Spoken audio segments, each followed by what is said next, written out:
My roommate is trying to sublease her room to someone who assaulted me in the past, saying tough luck, not her problem, and to deal with it. Posted by you/Blothra111. When I, 22F, was a freshman in college, a guy named Pete, fake name 21M, began harassing me to date him. I refused repeatedly, and it ended with him ripping my shirt off at a party in an attempt to touch my chest. I filed a police report, and Pete was found guilty of assault. I have a 1,000-foot restraining order against him. Fast forward to this week, my roommate Shelly, 21F, needs a subletter to take over while she studies abroad for the summer. She only found out she was leaving 2 weeks ago and has been looking for someone to take her place since then. She found Pete on Craigslist and asked me if I approved. I showed her my court documents, but Shelly claims she can't find anyone else and says I will have to deal with it. We got into a heated argument, and she left the apartment. This morning, Shelly texted me that Pete would be moving his stuff into the apartment today. I called the police, but since Pete hasn't shown up yet, they said they can't do anything.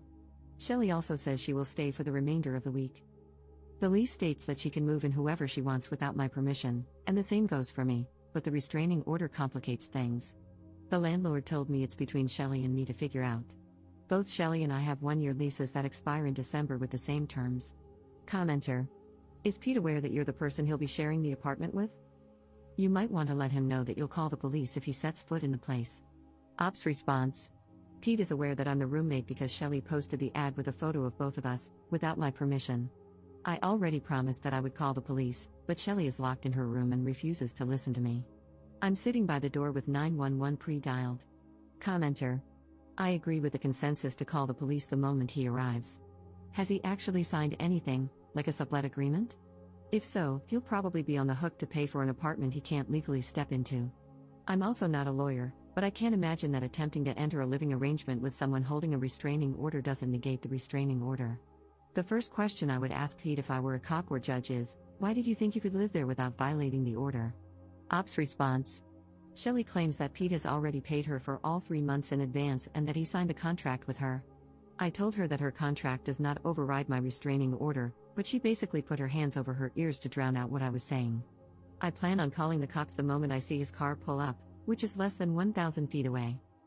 Shelly will still be here for the rest of the week, so I'm afraid this will escalate. Update 5 days later. Hi everyone, thanks for reading this update. I've added some extra details at the beginning to better explain what happened. Things took some M. Night Shyamalan twists. Details: Shelly and I were not close friends. We were simply roommates with our own separate bedrooms and a shared kitchen/living space. I've only known her since last December when we originally signed our leases. We've hung out, but the only real connection we had was that she likes anime/Japan, and I am Asian. The Craigslist ad that Shelly posted didn't have a photo. It turns out she had used a generic photo of the two of us in an ad on our college's Facebook page, but Shelly took it down before I had a chance to take a screenshot. The update: after I made my Reddit post, Shelly locked herself in her room for 3 hours. I tried to talk to her, but she refused to come out. When she eventually left her room to get food, she just walked past me as if I didn't exist. Everyone I called told me that until Pete actually showed up, no crime was being committed, so I couldn't report it. I just sat by the door and window, watching for Pete's car. This continued until early Saturday morning when Shelly woke up for her morning jog. I had stayed up all night on the couch, still keeping watch for Pete's car. Shelly tried to sneak past me, but I woke up and blocked the door. I demanded an explanation for why I was being forced to stay up all night, waiting to call the police on Pete when she knew I had a restraining order against him. Shelly's response was that the restraining order didn't matter to her. She claimed she had dealt with unreasonable people like me before and had never listened to a restraining order, so why should she start now? The more I listened, the sicker I felt. Shelly basically admitted to me that she is a beach. I told Shelly she was a real piece of work and that I would continue keeping watch for Pete while considering legal action. She replied that she was done looking for subletters and that it was my problem. I told her to go for her jog, and she left, only to return a bit later and lock herself in her room again. Around noon, I accidentally fell asleep because I had been awake for more than 36 hours. When I woke up, I saw Pete helping Shelly move her belongings into her car. While I didn't see him inside the apartment, he was helping her in the parking lot.